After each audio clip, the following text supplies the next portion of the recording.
Hello dear students. आज का जो टॉपिक हम डिस्कस करने जा रहे हैं वो हमारे सिलेबस का एक बहुत ही अच्छा शॉर्ट स्टोरी। इसका टाइटल है ए कप ऑफ टी। उसके बारे में हम पढ़ने जा रहे हैं। जो हमारा ये शॉर्ट स्टोरी है, जब इसके बारे में हम पढ़ेंगे तो हम देखेंगे कि किस प्रकार से जो ह्यूमन नेचर के अंदर, स्पेशली एक वुमेन के अंदर जो उसकी फीलिंग्स होती हैं वो कैसे काम करती हैं, और एक हाई क्लास का मीन्स जो एक तरीके से हम कहें कि बहुत अमीर जो लोग हैं उनकी गरीब लोगों के लिए जो एक्चुअल फीलिंग्स होती हैं वो क्या है या किस प्रकार से वो लोगों के साथ ट्रीट करते हैं। तो अभी हम इस स्टोरी के बारे में डिस्कस करने जा रहे हैं। इसका टाइटल है a cup of tea. It means a cup of tea का मतलब ही शाब्दिक अर्थ देखें तो होता है एक चाय का प्याला या एक चाय का कप। ये बहुत ही फेमस स्टोरी है, कैथरीन मैन्सफील्ड के द्वारा लिखी गई है। ठीक है, कैथरीन मैन्सफील्ड जो थे वो न्यूजीलैंड के एक prominent modern short story writer थे और जिनकी बहुत सी फेमस जो शॉर्ट स्टोरी हैं आज भी पॉपुलर है। ठीक है, तो a cup of tea Katherine Mansfield जो एक न्यूजीलैंड के प्रोमिनेंट शॉर्ट स्टोरी राइटर रहे हैं उनके द्वारा लिखी गई है। ठीक है, इसके अलावा एक और राइटर है जिनका भी यहाँ डिस्कस होता है, डॉस्टोयेव्स्की, जो राइटर हैं, जो एक नॉवेलिस्ट भी थे, एसेइस्ट भी थे, जर्नलिस्ट थे, फिलोसोफर थे और एक राइटर भी थे। साथ ही साथ उनका भी बहुत थोड़ा सा या हम कहें कि कहीं पर जिक्र होता है इस पूरी स्टोरी के अंदर। तो इसके अंदर दो राइटर हम डिस्कस करेंगे। लार्जली पार्ट में देखें तो एक कप ऑफ टी जो लिखा हुआ है वो कैथरीन मैन्सफील्ड का लिखा हुआ है। एक और राइटर का जो इसमें नेम दिया गया है, जो इसमें नाम बताया गया है कि डॉस्टोयेव्स्की जो है बेसिकली एक रशियन नॉवेलिस्ट है। आप देख रहे हैं कि नाम प्रोनाउंस करना ही बहुत हार्ड है, बहुत डिफिकल्ट है। तो एक रशियन राइटर रहे हैं, उनका भी इस पर फोकस किया गया है। तो अगर हम बात करें एक कप ऑफ टी के अंदर कौन कौन से कैरेक्टर्स यूज होंगे, क्या क्या उसके अंदर जो कैरेक्टर है उनके रोल हैं और किस प्रकार से कहानी शुरू होती है। तो सबसे पहले हम बात करेंगे, सबसे पहला जो इसमें कैरेक्टर है रोज़मेरी फेल। ठीक है, जिसका मेन कैरेक्टर है, लिखा है द प्रोटैगनिस्ट। प्रोटैगनिस्ट का मतलब ही ये होता है कि मेन कैरेक्टर। ठीक है, तो इस स्टोरी की जो मेन कैरेक्टर है वो कौन है? रोज़मेरी फेल, एक बहुत ही सुंदर महिला rosemary fail. She is beautiful but, लेकिन उसके लिए ये कह सकते हैं थी, बहुत सुंदर थी, लेकिन ऐसा भी नहीं है कि सारी दुनिया में सबसे सुंदर हो। ठीक है, ये कहा जा सकता है मॉडर्न थी, हाई क्लास थी, है ना, और सबसे बड़ी बात कि बहुत ज्यादा पढ़ी लिखी थी, है ना, हाई लेवल एजुकेटेड थी और बहुत सारी किताबें पढ़ने का उसे शौक था, है ना। लेकिन फिर भी वो हमेशा अपनी जो उसकी बनावट है, अपनी खूबसूरती है, उसको लोगों से कंपेयर करती थी। तो वो ये मानती थी अपने खुद के मन में कि वो इस दुनिया की शायद सबसे खूबसूरत महिला हो। लेकिन उसके अलावा जो मैंने उसकी और वर्च्यू बताए कि उसका जो स्टैंडर्ड था वो क्लासिकल था, जो उसके अंदर और जो वैरायटीज थी, जैसे कि वो हाई क्लास लोगों को पसंद करती थी, इसके साथ साथ वेल एजुकेटेड, हाईली एजुकेटेड भी वो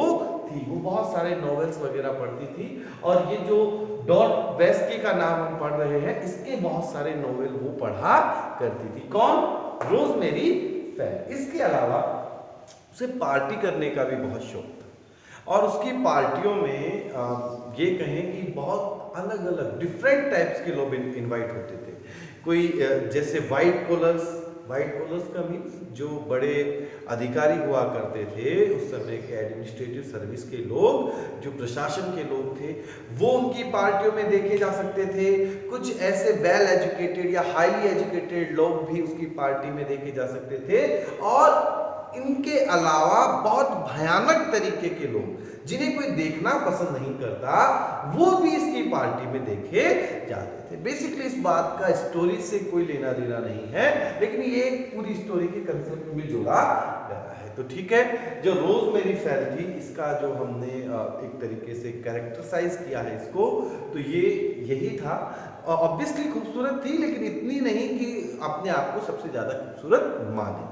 ठीक है, तो इसके बारे में ये कहा गया कि रिच एंड यंग वुमन, ठीक है, धनी थी, युवा महिला थी, जिसकी जो शादी हुई थी वो फिलिप नाम के एक व्यक्ति से हुई थी। मीन्स दोनों बहुत अच्छे पैसे वाले व्यक्ति थे, और इतने पैसे वाले थे कि आराम से अपने जो भी ऐश्वर्य के कार्य थे, या हम कहें कि जो भी इनको सुख संपत्ति चाहिए थी, वो वेल टू अच्छे तरीके से इनका चल रहा था। ठीक है, अब रोजमेरी फेल के बारे में हम ये कहें कि जैसे बॉन्ड स्ट्रीट है, बॉन्ड स्ट्रीट एक सिंपल प्लेस है पेरिस में, वहां पर हाईली रैंक के जो लोग हैं वो परचेज करने के लिए, शॉपिंग करने के लिए जाते हैं। तो जब भी उसका मन करता था वो यहाँ चली जाया करती थी शॉपिंग करने के लिए। और इसके अलावा यहाँ पर एक दुकान है रिजेंट स्ट्रीट करके नाम की, ठीक है, ये एक फ्लावर्स की शॉप है। रिजेंट स्ट्रीट जो है ये एक फ्लावर्स की शॉप है, और ये फ्लावर्स को भी बहुत पसंद करती थी। ठीक है, कौन? Rosemary fail. तो ये इस दुकान पर अक्सर जाया करती थी फ्लावर खरीदने के लिए, और वहां जाकर फिर अपने ही जो एक हाई क्लास एटीट्यूड होता है वो शो ऑफ किया करती थी वहां पर, कि मुझे ये वाले फ्लावर्स दे दो, ये बेकार फ्लावर्स हैं, इन्हें यहाँ से हटा दो। इट मीन्स वो वहां पर अपना जो एक क्लास था वो शो करने का प्रयास करती थी। जैसे कि स्टोरी को जब आप पढ़ते हैं लाइन टू लाइन, तो उसमें कहीं बताया गया है कि वो जब वन डे वहाँ उस शॉप पर परचेज करने जाती है फ्लावर्स, तो सारे रोज के फ्लावर्स उसने परचेज कर लिए, और उसके बाद वहाँ ले करके एक और फ्लावर्स रखा हुआ था। उसने कहा कि ठीक है, ये रोज के फ्लावर्स तो सारे मुझे दे दो, लेकिन ये बेकार के जो फ्लावर्स इन्हें आप अपनी शॉप से आउट कर दो, बाहर निकाल दो। तो उसके बाद जब वो सारे फ्लावर्स परचेज कर लेती है, वहां से उन्हें लेने के बाद में जो वहाँ शॉपकीपर्स की एक अटेंडेंट रहती है, या हम कहें कि उस शॉप में काम करने वाली नौकर होगी कोई महिला, वो उन फूलों को ऐसे एक सफेद चादर में लपेट कर उसके घर तक छोड़ने आती है, मानो उस चादर में कोई बेबी हो, कोई बच्चा हो। ये सारा डिस्कस वहां पर चल रहा होता है। ठीक है, इसके अलावा फिर एक कैरेक्टर है Miss Smith, a poor women whom Rosemary brings to her house. एक मिस स्मिथ का नाम भी आता है, जो एक युवा महिला है जिसे रोजमेरी अपने घर लेकर आती है। इन सारे लोगों को जब मिक्सअप करते हैं तो ये स्टोरी शुरू होती है। एक छोटा सा कैरेक्टर और है जेनी करके, जो वहाँ की मेड होगी, उस घर की नौकरानी होगी। तो ये सारे कैरेक्टर्स हैं।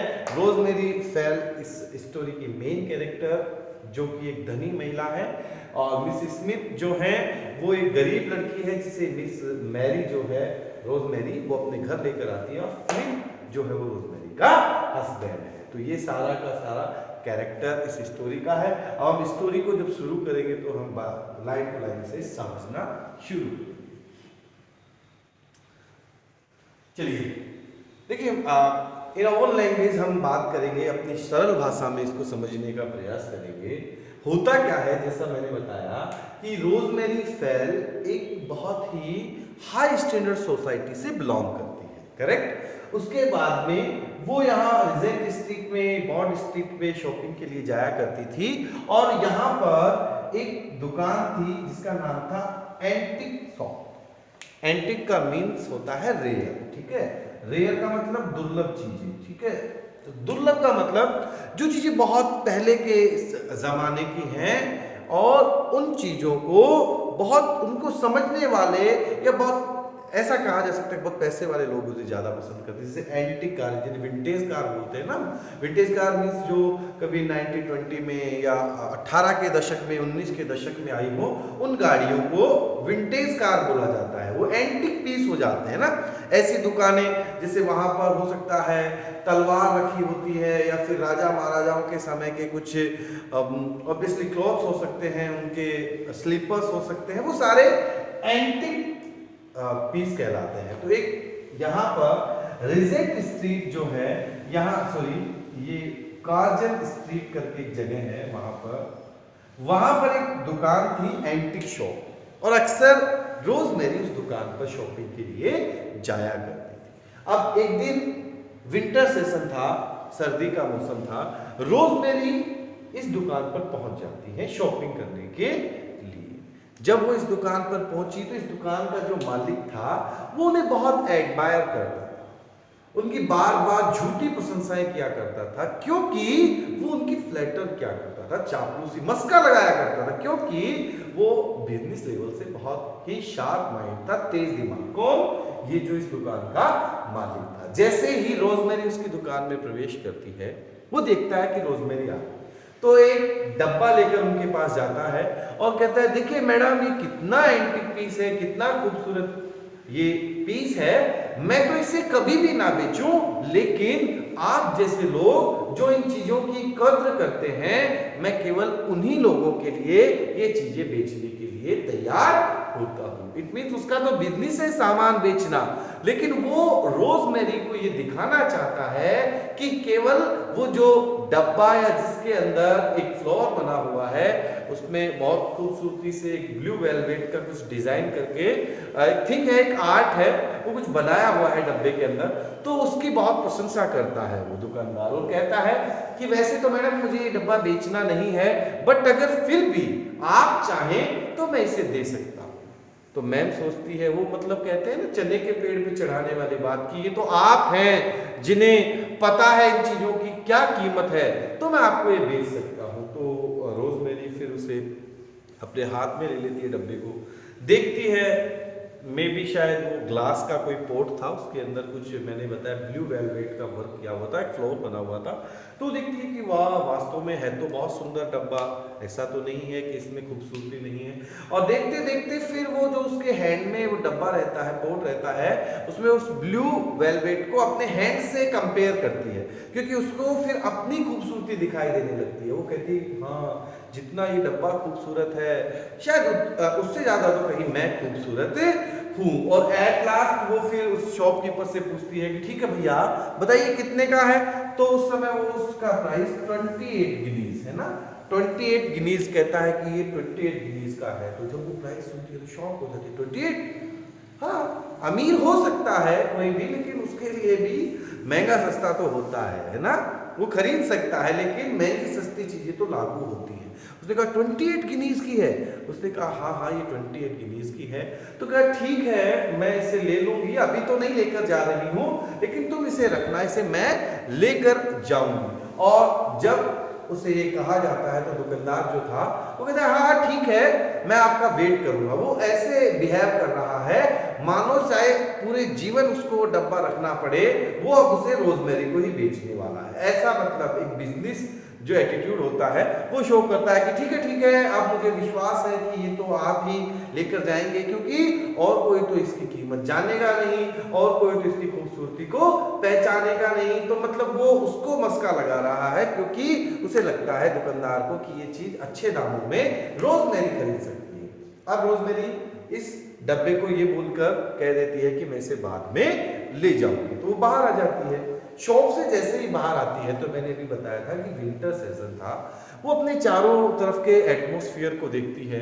वहाँ हल्की सी ड्रेनिंग होती है, बारिश हो रही होती है, और उस सारे जो उसका एटमॉस्फेयर था, सराउंडिंग जो जो लोग थे उनकी तरफ दिखती है। लोग भीग रहे हैं, इधर से उधर भाग रहे हैं, दौड़ रहे हैं, कुछ लोग जो है वो अम्ब्रेला यूज कर रहे हैं, छतरी लेकर इधर उधर जा रहे हैं। तो वो सारा का सारा जो सीन था उसे देख रही है शॉप के बाहर, ठीक है। तभी अचानक कोई उसे आकर पकड़ लेता है, या कोई उसको आकर थोड़ा सा खींचता है। तो एकदम से कहती है, अरे कौन है भाई? तो कहता है कि इट्स मी। वहाँ एक लड़की खड़ी थी, एक यंग लड़की थी, और उसने कहा कि ma'am, can you please pay me cup of T rupees, कि क्या मैम आप मुझे एक चाय के कप के जितने पैसे दे सकते हैं। तो कोई एक लड़की थी, एक गरीब लड़की। यहाँ से स्टोरी शुरू होती है कि जैसे ही वो शॉप के बाहर खड़ी थी, तो एक लड़की आकर उसको बोलती है कि मैम, रोजमेरी को, कि मैम क्या आप मुझे एक कप चाय पीने के पैसे दे सकते हैं? उसने कहा पैसे? तुम्हारे पास क्या एक कप चाय पीने के पैसे भी नहीं है? रोजमेरी पूछती है। तो वो लड़की कहती है कि नहीं मैम, मेरे पास एक कप चाय पीने के पैसे भी नहीं है। और वो लड़की कौन थी? मिस स्मिथ थी। ठीक है, सेकंड कैरेक्टर यूज हो गया। कौन थी वो लड़की? मिस स्मिथ थी, जो कौन है? A poor woman whom Rosemary brings to her house. एक गरीब महिला है जिसने रोजमेरी से क्या मांगा? एक कप चाय का पैसा मांगा था। अब रोजमेरी कहती है ठीक है, मैं तुम्हें चाय के पैसे दे दूंगी, लेकिन तुम्हें मेरे साथ घर चलना होगा, मेरे घर चलना होगा। तो मिस स्मिथ थोड़ा सा शॉक हो जाती है कि क्या अजीब बातें कर रही है, चाय के पैसे मांगे मुझे घर ले जाएगी। तो आपकी मैडम आर यू सीरियस? आप जो कह रहे हैं व्हाट यू मीन, आपका मतलब क्या है? क्या आप ठीक ठाक जो बता रहे हैं, बोल रहे हैं, वो करेक्ट भी है या बस वैसे ही कह रहे हैं कि आपको मेरे साथ घर चलना पड़ेगा? तो रोजमेरी कहती है एब्सोल्युटली राइट, बिल्कुल जो तुमने सुना है वो बिल्कुल सही है। क्या तुम ऐसा करोगी कि मेरे साथ घर चलोगी, मेरे साथ चल सकती होगा? तो थोड़ी देर के लिए मिसेस स्मिथ सोचती है और फिर उसने कहा ठीक है, मैं चलती हूँ आपके साथ। वो मिस स्मिथ रोजमेरी के साथ उनके घर पहुंच जाती है। रोजमेरी जो है वो उसे अपने घर के हॉल में नहीं बैठाती है, क्योंकि वहां पर बहुत सारे सर्वेंट्स जो थे, नौकर जो थे, वो काम कर रहे थे। वो उसे देखेंगे, फिर क्या सोचेंगे कौन है क्या है, तो वो डायरेक्ट उसे अपने बेडरूम में ले जाती है रोजमेरी। बेडरूम में ले जाने के बाद में वो लोग बैठ जाते हैं। तो रोजमेरी कहती है कि तुम वहां पर देखो। जब स्मिथ रोजमेरी के बेडरूम में प्रवेश करती है तो वो चारों तरफ देखती है, इतना बड़ा बेडरूम, इतनी स्वीटनेस स्मेल आ रही थी, और मतलब एक कंफर्टनेस जो हम कह सकते हैं, क्योंकि बहुत पैसे वाले लोगों का बेडरूम था, तो उस कंफर्टनेस को फील करने का ट्राई करती है। वहां पर एक अंगीठी जल रही थी, आग जल रही थी। वहां पर स्मिथ को रोजमेरी कहती है कि तुम थोड़ी भीगी हुई हो, उस अंगीठी के पास जाकर बैठ जाओ और अपना ये हैट जो है वो उतार दो, क्योंकि तुम्हारे बाल जो है वो शायद भीगे हुए हैं या भीग गए होंगे, क्योंकि बारिश हो रही थी। अब जो स्मिथ है उसने अपना जो हैट था वो उतार दिया और अंगीठी के पास जाकर बैठ गई। अब इतनी देर के बाद में जब वो देखती है उसे रोजमेरी, तो स्मिथ को कहती है कि ठीक है, अब मुझे तुम खुद अपने बारे में कुछ बताओ कि तुम कौन हो, कहाँ से आई हो। तो स्मिथ कहती है कि हाँ ठीक है मैडम, मैं तुम्हें सब कुछ बताऊंगी मेरे बारे में, लेकिन पहले मुझे एक कप चाय की जरूरत है जो मैंने तुमसे मांगी थी। उसने कहा अरे हाँ, मैं तो भूल गई, तुम एक काम करो, मैं तुम्हें ब्रांडी बना के देती हूँ। तो स्मिथ कहती है नहीं नहीं नहीं मैम, मैंने मेरी जिंदगी में कभी ब्रांडी पी ही नहीं, मैंने आज तक जीवन में ब्रांडी का यूज नहीं किया है, मुझे ब्रांडी की जरूरत नहीं है, मुझे तो आप एक कप टी ही प्रोवाइड करवा दीजिए, सर्व करवा दीजिए। तो उसने कहा ठीक है, मैं तुम्हें एक कप टी के लिए अभी अरेंजमेंट करती हूँ। और उसने फिर जो भी चाय का प्याला और जो बटर या हम कहें कि उसके अकॉर्डिंग शुगर या जो भी सैंडविच वगैरह, उसके खाने पीने का पूरा इंतजाम करने के लिए बोला कि भाई इसके लिए कुछ खाने पीने के लिए लेकर आओ। और उस समय फिर जो मैरी थी वो उसके नज़दीक जाती है स्मिथ के और कहती है कि आई थिंक तुम्हें बहुत ठंड लग रही होगी, ये जो तुमने कोट पहना हुआ है ये मुझे बहुत भीगा सा नजर आ रहा है, बहुत गीला नजर आ रहा है, तुम इसे भी उतार दो। तो जब जैसे ही उस कोट को उतारने के लिए बोलती है तो वो और ज़्यादा डर जाती है, वो थोड़ा सा हेजिटेट होती है कि नहीं नहीं मैम नहीं। लेकिन वो रोजमेरी कहती है कि कोई परेशानी नहीं है, बिकॉज तुम भी एक महिला हो, मैं भी एक महिला हूँ, और हम एक दूसरे के साथ अपनी प्रॉब्लम्स को शेयर कर सकते हैं। अगर तुम्हारे साथ कोई भी हेल्प की जरूरत है तो तुम्हें उसे मुझे बताना होगा। तो कहा इजीली लो, इस कोट को तुम उतार कर रख दो। तो रोजमेरी खुद ही उसका कोट खोल देती है और उसको नीचे रख देती है। तो ये सारा डिस्कस जब चल रहा होता है तभी उनके डोर पर नॉक होता है, किसके? रोजमेरी के बेडरूम को डोर जो है उस पर नॉक होता है और वहां से आवाज आती है कि मैं आई कम इन। तो रोजमेरी ने सुना उस आवाज को, और ये और कोई नहीं था, ये कौन थे? उनके हस्बैंड फिलिप थे। फिलिप नॉक कर रहे थे। फिलिप ने कहा कि क्या मैं अंदर आ सकता हूं? रोजमेरी ने रिप्लाई ऑफ कोर्स, आ जाइए, तुम बिल्कुल एब्सोल्युटली आ सकते हो। और जब वो अंदर आए तो उन्होंने कहा कि she is your friend, Smith को देखने के बाद में। तो रोजमेरी कहती है yes she is my friend. और फिर कहा व्हाट्स हर नेम, उसका नाम क्या है? तो रोजमेरी कहती है हर नेम इज मिस, लेकिन अभी तक उसने नाम कहाँ पूछा था। तो फिर खुद स्मिथ बताती है कि माय नेम इज स्मिथ। उसने कहा कि स्मिथ है और मेरी फ्रेंड है, तो फिलिप ने कहा कि ठीक है, अच्छा है, ये तुम्हारी फ्रेंड है, लेकिन मैं इसे नहीं जानता। तो उसने कहा कि रोजमेरी अपने हस्बैंड से कहती है, क्या तुम मुझसे कुछ बात करना चाहते हो? उसने कहा हाँ, मैं तुमसे कुछ बात करना चाहता हूँ, और क्या थोड़ी देर के लिए हमें एक्सक्यूज करेगी, इसमें हम कुछ बात करेंगे? तो बोला हाँ ठीक है, ये यहाँ बैठी है, चलो हम लाइब्रेरी रूम में चलते हैं, वहाँ बात करते हैं। तो आप जो रोजमेरी है और फिलिप है वो लाइब्रेरी में चले जाते हैं। फिलिप पूछता है कि अरे ये कौन है, मैं तुम्हारी सारी फ्रेंड्स को जानता हूँ, तुम किसे लेकर आई हो? तो फिर रोजमेरी से बताती है कि ये ऐसे मुझे एक लड़की मिली थी और मैंने सोचा कि मुझे इसकी हेल्प करनी चाहिए, तो मैं इसे लेकर आ गई। अरे तुम्हारा माथा खराब है क्या? दिमाग सही है तुम्हारा ठिकाने पर? ऐसे ही किसी को ले आई और अपने घर लेकर उसको कह रही हो कि उसकी मदद करनी है? तो उसने कहा कि मैंने जो डोस्टोयेवस्की की नॉवेल पढ़े हैं, फेरी टेल्स, फेरी टेल्स में क्या होता है, अमीर लोग कहानियों में अक्सर लोगों की मदद किया करते हैं, लेकिन मैं आज कुछ ऐसा करना चाहती थी, मेरा कोई भी हिडन मोटिव नहीं था, कोई एजेंडा नहीं था इसे यहाँ लाने का, मेरा केवल एक मकसद था स्मिथ को घर लाने का, कि मैं एक्चुअल में इसकी क्या करना चाहती हूँ, मदद करना चाहती हूँ। मैं वास्तव में स्मिथ जो है वो बहुत गरीब लड़की है और मैं इसकी मदद करना चाहती हूँ। वो अपनी बात पर अड़ी रहती है। तो फिर जो फिलिप है वो उसे कहते हैं क्या तुम वास्तव में उसकी मदद करना चाहती हो? वो कहती है हाँ श्योर, मैं उसकी मदद करना चाहती हूँ। तो हाँ तुम्हें करनी चाहिए, फिलिप कहता है, और बिल्कुल करनी चाहिए क्योंकि वो बहुत ही ज्यादा खूबसूरत है। उसने कहा क्या? तो उसे एकदम शॉक होता है, बहुत खूबसूरत है। फिर कहा मैंने अभी तक इतनी खूबसूरत लड़की देखी ही नहीं। तो फिर उसे थोड़ा जीनियस फील होता है, मुझसे भी ज्यादा खूबसूरत है। तो फिर वो बात को टाल देता है और वहां से चला जाता है। अब वापस से उससे वो जब पूछता है जाने से पहले, तो ये बताओ तो क्या ये जो मिस स्मिथ है वो रात को डिनर हमारे साथ ही करेगी?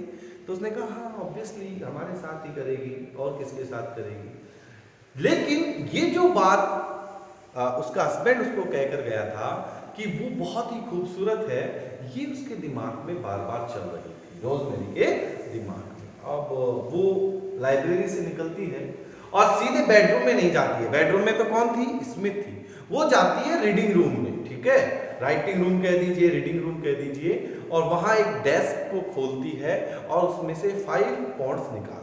पहले तो ऐसा कहते हैं कि चेक लिखना शुरू किया था, लेकिन उस चेक को तो रख दिया। उसने सोचा कि कुछ कैश ही इस मामले में ठीक रहेगा। 5 पॉन्ड्स को निकालने के बाद 2 पॉन्ड्स वापस रख दिए, 3 पॉन्ड्स लेकर आती है और वो स्मिथ को दे देती है और कहती है कि ये तुम्हारे लिए मैंने प्रेजेंट किया है, अब तुम घर जा सकती हो। स्मिथ नहीं जाना चाहती थी, ठीक है, समझिएगा स्टोरी को। स्मिथ नहीं जाना चाहती थी, लेकिन उसने उसे जबरदस्ती 3 पाउंड देने के बाद में रवाना कर दिया। अब डिनर टाइम पर जाने से पहले वो फुल्ली ड्रेस्ड अच्छे से तैयार होके अपने हस्बैंड फिलिप के पास जाती है और फिलिप को अट्रैक्ट करने के लिए कहती है कि फिलिप देखो, क्या मैं खूबसूरत नहीं हूँ? तो उसने कहा of course you are beautiful, तुम खूबसूरत हो। किसने कहा कि तुम खूबसूरत नहीं हो? फिर उसने कहा कि if I am beautiful please kiss मी। तो उन्होंने कहा कि यदि हाँ मैं वास्तव में खूबसूरत हूँ तो मुझे किस करो। तो वो वहाँ पर उसे किस करता है और फिर वो अपने लहजे में पूछती है कि क्या वो लड़की वास्तव में इतनी ज़्यादा सुंदर थी? तो फिलिप कहता है हाँ थी, सुंदर तो थी, वो बहुत सुंदर थी। तो बात घुमा के कहती है कि अब तो वो चली गई है क्योंकि उसका मन नहीं था यहाँ रहने का। जबकि ऐसा नहीं था, उसे तो इसने भेजा है, रोजमेरी ने भेजा है कि मैंने बहुत रिक्वेस्ट की कि स्मिथ हमारे साथ रुकी रहे, लेकिन वो यहाँ नहीं रहना चाहती थी। मैंने उसे 3 पॉइंट प्रेजेंट के रूप में दे दिए और वो अपने प्रेजेंट को एक्सेप्ट करके अब यहाँ से जा चुकी है। तो आपने पूरा जब ये पढ़ा तो वुमन जो नेचर है, स्पेशली वुमेन के अंदर जो जेलसी होती है, उसको यहाँ पर एक तरीके से शो करने का कोशिश किया गया। उसमें ईर्ष्या आ जाती है कि उसका हस्बैंड उसके सामने किसी दूसरी की ब्यूटीनेस की तारीफ कर रहा है, तो उसका माइंड वहां से डाइवर्ट हो जाता है। एक्चुअल में उसका वास्तव में कोई हिडन मोटिव था भी नहीं स्टोरी में, वो एक्चुअल में उसकी हेल्प ही करना चाहती थी, लेकिन फिलिप ने यहाँ पर थोड़ा सा अपना माइंड का यूज किया। उसे लगा कि अगर मैं डायरेक्ट इसे कहूंगा कि वो इसे अपने मकान से बाहर निकाल दे, घर से बाहर कर दे, तो ये नहीं करेगी। तो उसने उस ह्यूमन नेचर को अच्छे से रीड किया और फिर डिसाइड किया कि इस तरीके से उसकी प्रशंसा करके, एडमायर करके इसे जीनियस बनाया जा सकता है और फिर ये खुद ही उसे वहां से बाहर निकाल देगी। तो इसमें अगर हम थीम की बात करें तो एक जो क्लासिकल थीम है, जो एक अपर क्लास सोसाइटी है, वहाँ के लोगों को जो हमेशा ऐसा समझा जाता है कि वो लोग गरीबों के, पुअर पीपल्स के प्रति नफरत रखते हैं, हेट रखते हैं, ऐसा नहीं है।